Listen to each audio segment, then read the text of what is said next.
Alright, in this video I'll be doing the second upgrade on this GT Aggressor Pro, and it is the installation of some new Continental Cross King tires. I also got some new tubes. You are not going to believe the weight difference between the front and rear All-Terra tire. It's absolutely crazy.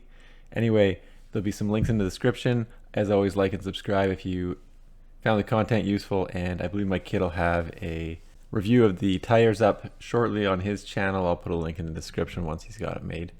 So first thing I'll do is just take off the quick release and remove the entire front wheel. The tube on this came punctured from the factory, so I got tubes as well. I just use two tire levers generally.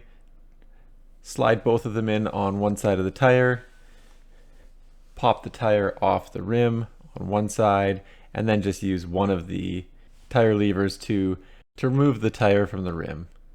Once the tire's off, there's a nut on the valve that just comes off, and then the tube comes out. And that is just that fast to get the tire off the rim on a bicycle. Quick weigh-in on the front wheel. It's about 1.2 kilograms or 1,200 grams. So I don't know. It's not crazy heavy, actually. It is just a little heavy. This front tire is wild. It is crazy heavy. It is also 1 kilogram. It is almost 1.1 kilograms, so it's more than 2.2 pounds. And when I take off the rear tire, you'll see a huge difference in the difference in the factory tires. And these Continentals weigh in at about 770 grams, so huge weight saving on the front wheel. As far as the old tubes versus the new tubes, not much difference. The old one that came with the bike, 245-ish. New ones, a little bit less than 245, so not a big difference in the tubes. I guess the new ones are a little bit lighter. When installing the tubes and new tires, I find it is beneficial to throw a little bit of air in the tube first and get it into the regular tire shape. So I don't really inflate it, I just get that shape to it so that it's not flopping around too much. Now some tires can go in both directions. Some tires have only one direction that they roll in. That is the case with these Continentals. So you can see the direction of travel there. And generally speaking, the ones that go in two direction have different directions for the front and the rear. That's not the case here. So for the front tire, I just set it up as it would be on the bike and then sort of roll them both, and that'll indicate to me that I've got it in the right orientation. Obviously, you got to make sure that the brake rotor is on the correct side for the bike, and then just roll it forward. First thing I do is work one side of the tire on and get the bead locked into the rim.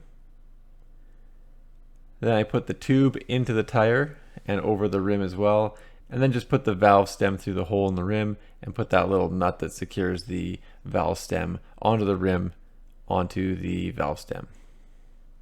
Now the tires are tubeless ready, but the rims are not tubeless ready, so that's why I'm using the tube. Otherwise I'd get rid of it and go tubeless. And now I'm just working the other side of the tire onto the rim, and I find that these are very easy to put on. They're not overly tight, as I have experience with other tires in the past. And then it would be beneficial to have two people doing this, so it's not so difficult to push the tube in and work the tire around. I find that if you use your gut to hold the bead on one side, you can sort of work your hands around as well. Once the tire is locked into the rim on both sides correctly, you're going to want to give it a little spin and make sure that it's seated correctly and not hopping around on the rim when you spin it. And then I add a little bit of air, and then I'll spin it again just to make sure that the tire bead is seated properly on the rim and that it's not hopping off to one side or has a low spot then a high spot.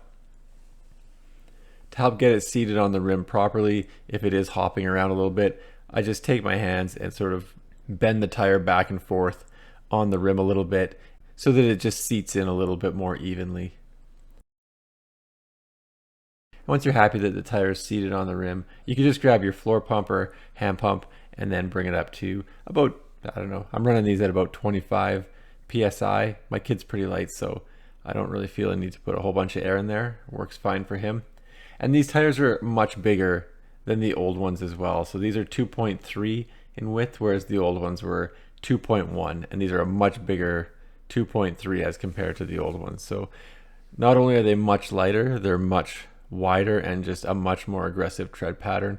They actually look like a proper mountain bike tire, whereas the other ones look like something you get on a Walmart bike. And these tires were actually pretty cheap. I think they were $30 US at Jensen USA. Obviously the prices might vary, and Jensen has various sales on.